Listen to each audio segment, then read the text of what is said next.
All right, hey, welcome. We are going to jump into this real quick. We're kind of taking a break from any series. We're going to start a brand new series next week. But I kind of want to share something that God's been working on in my heart and kind of something that he's been doing in my spirit for a while. And if that's okay, I would love to share it with you. The title of my message is simply this: Are you willing? Are you willing? Have you ever been so moved by something that you thought to yourself, well, now I've got to do something? Maybe it was a story you heard or something you saw, but it demanded a response. I got permission to tell this story, but when my wife was in labor, I've never felt like more of a useless human being in my life, ever. Never in my life have I felt like more of a useless human being. When I watched my wife go through what she went through whenever Cade was born, she could have asked me, Trey, can you please go buy me a private jet? And I would have taken out 35 bank loans to make that happen because I just didn't care. Like, when I saw her go through what she went through, I would have done anything for her. Anything. Like, she's being carted off to another level of the hospital because you have your baby on one level and then you recover and rest on another level. Like, she would be like, hey, could you possibly go get me some ice? I'm like, ice, yes, I gotta go get ice. And like, I was just like on top of things. I was like, you need something? I'm there. I've watched you go through that. Like, I cannot imagine going through. I'm so glad I'm a guy, number one. Second of all, like, whatever you need, babe, I will make it happen right here, right now. Because that was the only thing I could do, was to simply listen and try to do what she needed me to do. That was it. After I saw what I saw, I was willing to do whatever. But let me tell you, we live in a world where a lot of Christians can get into the mindset and belief that we are to keep the message about the goodness of Jesus to ourselves. It's true. Like, yes, we keep the testimony of how Jesus saved a sinner and rebel like me to ourselves. It's comfortable when it's just like, it's comfortable. It's not weird. I don't have to look weird, feel weird, or talk weird. But when we think it's enough to put a nice sounding verse in our Instagram bio and think that, like, yeah, man, I'm being a witness, like Jeremiah 29:11 in the Instagram bio. I'm being persecuted though, like, because it's not a cool quote. Like, when you actually take a step back and think about it, when the Good Shepherd saved your soul through his death, burial, and resurrection, and you accepted the free gift of salvation that you don't deserve and you can't earn, our response should be the response I had towards my wife in that delivery room. Whatever Jesus asks of us is always yes. It's not a debate, and we should be willing to do whatever. To the one who gave his life, there's a famous quote from a song that we just recently started singing as a ministry. To the one who gave his life, nothing is a sacrifice. Like, my response, nothing is a sacrifice compared to what Jesus has done. And when you just stop and think about all that Jesus has done for us, if he asks us of anything, our response should be absolutely. What do you need? Like, what are you asking of us? Like, we are more than willing to do this because you have redeemed our eternity. Because through the death, burial, and resurrection, like, yes, whatever you need, Jesus, we're in. And we're not going to half speed it. Like, we're all in, full speed, ready to go, ready to do whatever because of everything that Jesus has already done for us. In context of where we're going to be at, we're going to be Matthew chapter 9. Jesus has been traveling and healing people in these different towns. His name, his teachings, his reputations, and powers are beginning to spread like wildfire. Man, he's building a name. He would be verified on social media if he had one. His disciples have not yet begun to take up the mantle of ministry, but they will in Matthew chapter 10. But when you read the Gospels, it's pretty common to hear the heart of Jesus, how he loved and how he treated people. And I love passages like this where you hear the heart of Jesus and what he was burdened for in his own words. So we're going to start in verse 35 and go through 38 together real quick. Jesus went through all the towns and villages and teaching in their synagogues, proclaiming the good news of the kingdom and healing every disease and sickness. And when he saw the crowds, he had compassion on them because they were harassed and helpless like sheep without a shepherd. And then he said to his disciples, "The harvest is plentiful, but the workers are few. Ask the Lord of the harvest, therefore, to send out workers into his harvest field. Can you hear the heart of Jesus? His heart was burdened for the masses. They were lost. They had no guidance. They didn't know the shepherd. He looks at his disciples and basically says, there is so much brokenness. And there are so many people even here that are lost. And yet there are so few who are willing to tell them and help them. We need more. And we need everyone. When you read this, it stirs something in my soul to say, I'll go. I'll be one of the few. Like, I will step up. I will step out. I don't care where God. I'll go. Why? Because souls are at stake. And so my question to you and my big thought, the question is, are you willing? But my big thought is, we should be willing to go when Jesus says so. We should be willing to go when Jesus says so. That doesn't mean you have to go around the world. That doesn't mean you have to step into full-time ministry. That doesn't mean you have to go to Bible college and learn theology. What it means is, are you willing to step out in the hallway? Are you willing to step out in the classroom? Are you willing to step out in the lunchroom? Are you willing to step out in that locker room and step up? Are you willing to step up in that friend circle, in that friend group? Are you willing to step up in your home? Like, that's what it looks like. To the person in the coffee shop.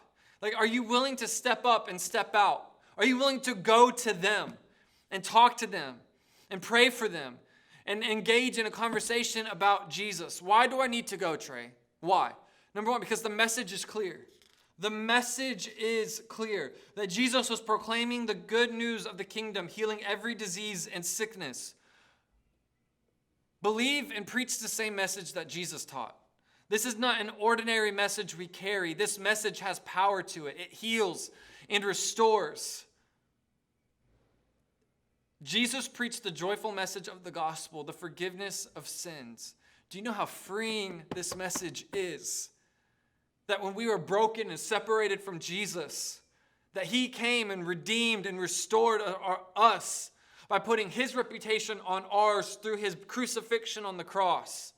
That we were once blinded, covered in guilt and shame, hiding and running from God. And then Jesus took all of that, and now we have forgiveness and grace. Our eternity is settled.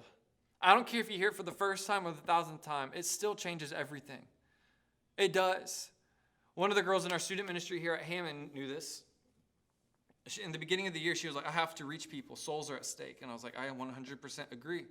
So she brought a guest, and that guest got saved. And she brought another guest, and then that guest got saved. And next thing you know, she grew her small group from about 5 to 12 because she knew souls were at stake, and she knew the message. The message is clear. And she took it upon herself, like, I will be one of the few to go into the harvest. And God honored that. The message is clear. Lives need to be redeemed. The message is life-changing. It's not a good story. It's a power-filled message. The second thought, the need is real. Verse 36 through 37. When he saw the crowds, he had compassion on them because they were harassed and helpless like sheep without a shepherd. The need is real. There are so many Christians who think that God will come along on their journey and help them accomplish anything. Sorry, that's not true. God doesn't come in and help accomplish our plan and our mission. We go on God's mission, and we go according to his plan. To seek and to save that which are lost, to heal and restore the broken, because the need is great. The need is great. You know where I've seen a need before for the first time, like where God really began to open up my eyes? I went on a mission trip to Togo, West Africa when I was 15. And we drove by this village, man, and there was just brokenness. People who were sold to a satanic temple. Kids who were servants of a witch doctor. I'm just looking, I'm like, the need here for the gospel is so, man, it's so needed. Then I came back to Jacksonville and I began to look at our streets, and I began to also see brokenness like never before. I began to hear brokenness when people were talking. I'm like, man, you talk as if there's no hope in the world. The need is real. It is real. The need is real. The need is real for people to know Jesus, but also the need is real for us to be compassionate. Jesus had compassion on these people. His inward, compassionate meaning his inwards were moved with sympathy, love, pity, his emotions. He was compassionate toward them. He wasn't upset because they were sinning. He wasn't upset that they were living a life because they didn't know him. He doesn't expect a non-believer to act like a believer. He had compassion on them. His heart broke for them. And this is how we need to be as believers. When we go, we know the message is clear. Now, when we go, when the need is real for us to step out and step up, but also the need is real for us to step up and step out compassionately. This means on social media, you don't troll anybody. This means in the locker room or wherever, like everything you do is with compassion. He was moved to die for them and raise an army of believers to reach them. We need more messengers. Because you were once sheep without a shepherd and without hope. And my final thought is this: occupy where you are and ask God for people to go so that others can hear. Verse 38, ask the Lord of the harvest, therefore, to send out workers into his harvest field. Isaiah 6:8 says, and then I heard the voice of the Lord saying, whom shall I send, and who shall go for us? And I said, here am I, send me. It may not be right away. You may not be called to reach your school, your friends, whatever. Or you may be called to reach your school and your friends. You may be called to do all that. You may not be called to go into full-time ministry yet. You may not be called to do whatever. But you are called to reach where you are right now. You are called. We need more. For the sake of the lost, the wandering, and the broken, we need more people. You see, I'm not going to Togo, but they're in my prayers. If you're not called somewhere, still pray that God would send people. The power of prayer is important. Are you willing to go? Are you willing? Could you imagine if every believer practiced this? Proclaim the importance of the message of Jesus, not self-help, but forgiveness, freedom, fulfillment, and purpose. People are desperate for this. I mentioned that I saw the need for Togo when I was 15, and I've been praying for Togo since I was 15. I've been praying for them. I'm not called there, but I'm praying for them. A buddy of mine named Josh Freeman, I graduated college with him. He pulled me aside one day while we were in college. I was like, hey, dude, I'm really thinking about going to Togo. Would you mind praying for me? And I was like, dude, I've been praying for you since I was 15. That you would go and meet the need there and preach the message of the good news. So we were praying in advance, and God sent somebody. You have no idea how powerful your prayer is. Maybe there's somebody God's burden on your heart that goes to your school, but you're just not close to them, but yet God's burdened you for them. Pray for them. That God would send somebody. Maybe it's not you because you don't have that kind of influence. You're not naturally close with them or whatever. Pray for them. Are you willing to go? Are you willing to be on mission? Are you willing? As we're stepping in, as me and Lauren and Kate are stepping into this church plant in a couple months, every time we go down to Orlando to talk to people who are praying about going with us, every single time they've said this: we are from that city, and we have been praying for a church to come to this place for a long time. And they've looked at you are an answer to prayer. You have no idea the power of your prayer. You have no idea the impact it could have. Is the gospel life-changing? Yes. Do people matter? Yes. So what is your hurdle? Let's at least start today with, I am willing.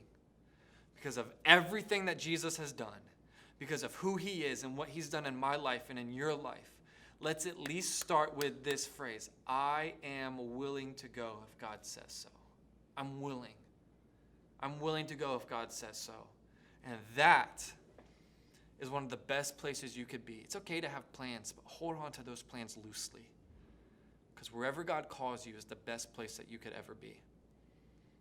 And with everything that Jesus has done, let us be willing to be the few.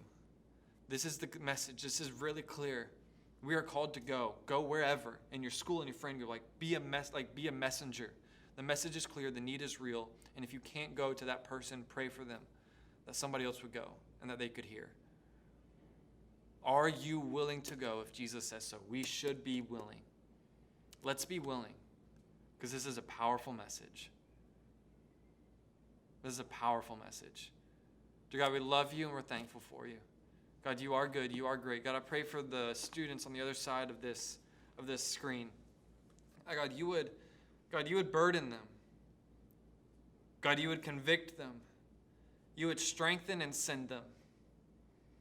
God, allow them to be bold in their faith. Holy Spirit, right now, empower them, encourage them. God, remind them of the mission. Remind them of the message. Remind them of the need. God, we're praying for them. We love you and we praise you. We pray all these things in your Son's name. Amen. We will see you guys next week for our brand new series called Do Something. We're really excited about it. But until then, we love you and we'll see you next time.